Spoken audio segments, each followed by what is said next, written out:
जी स्वामी जी, मैं सुहेल बोल रहा हूँ हैदराबाद से। हाँ। आपका वेबिनार बहुत अच्छा लगा, बहुत ही साइंटिफिक और बहुत ही एजुकेशनल था। माय प्रॉब्लम इज के I am actually for the last 9-10 years पहले मैं जिम करता था, बहुत ज्यादा हैवी लिफ्टिंग वगैरह। तो उसके बाद पता नहीं क्या इंजरी हुई जिसकी वजह से मेरा लेफ्ट साइड जो है ना पूरी तरह से लूज हो गया लिम्ब। बट उसका हम्म। पावर स्ट्रेंथ कम नहीं हुआ, लेकिन लूज हो गया। तो मैं जब चलता था तो वो एसिमेट्रिक दिखता था।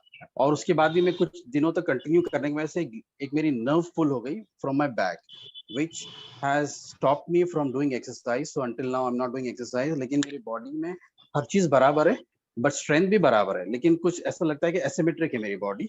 हाँ, समझ गया, और समझ गया। राइट, तो राइट। और मैं आपको एक बता चीज देता हूँ ऐड क्या करना प्रॉब्लम है। चाहूंगा, सॉरी।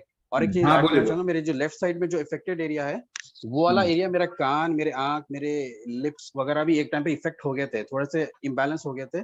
अभी लेफ्ट हम्म। साइड थोड़े थोड़े ना व्हाइट हेयर आ रहे हैं, लेफ्ट साइड ही सिर्फ, हाथ हाँ, पे, ठीक। पैर पे, और वो दाढ़ी में। समझ गया, बट समझ गया। राइट मैं साइड बता इज आपको बताता नॉर्मल। हूँ। मैं आपको बता देता हूँ। मैं भी स्पोर्ट्स पर्सन रहा हूँ, तो फिर मुझे ये चीज़ मालूम है। ओके। एक्चुअली में क्या होता है कि it is more important for people who are doing some kind of a sports activity, कोई कर रहे हैं या फिर जैसे पावर लिफ्टिंग किया या वेट लिफ्टिंग जैसा कुछ भी किया। Even people who are into doing some kind of a vigorous activity like aerobics हो गया, जुम्बा हो गया, और even people who are doing hatha yoga.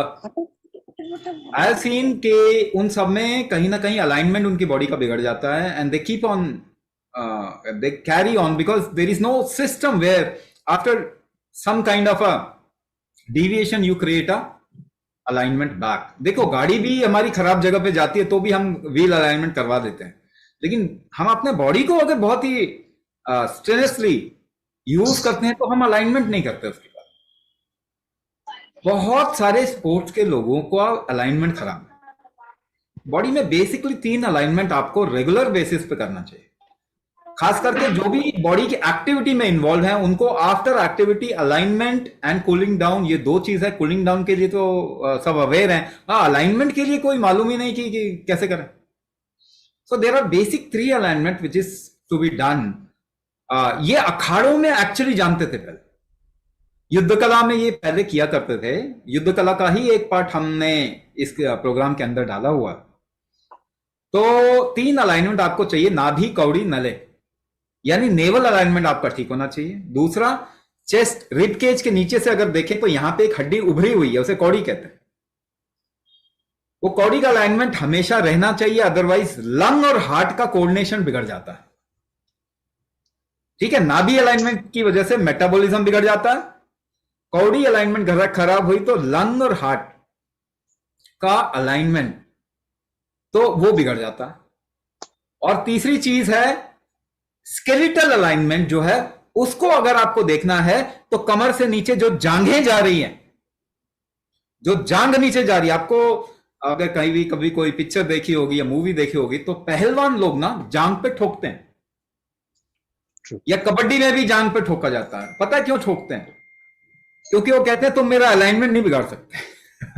तो बेसिकली फिजिकल अलाइनमेंट जो है वो कमर के नीचे जो जांघें जा रही है ना उसके ऊपर बड़ा डिपेंडेंट होता है, या इसको आप और दूसरी भाषा में कह सकते हैं स्केलेटल अलाइनमेंट।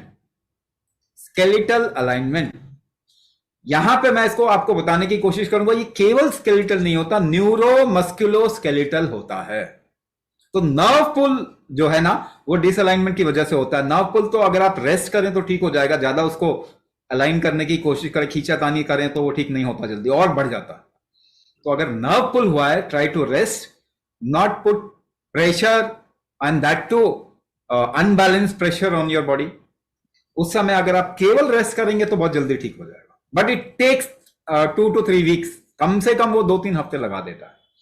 लेकिन if you are doing physical activity, aligning yourself regular on a regular basis, if you are aligning नाभि, कौड़ी, नले, तो what you will see कि आप बॉडी को कितना भी विगरसली यूज करोगे ना, ये प्रॉब्लम में नहीं आएगा।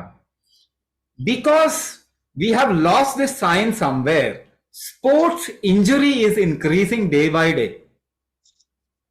स्पोर्ट्स इंजरी के इंसिडेंसेस बहुत बढ़ रहे हैं आज के टाइम पे, क्योंकि बॉडी का रेजिलियंस अगर आप 50 साल में देखें तो वैसे ही कम हो गया ह्यूमन बॉडी का।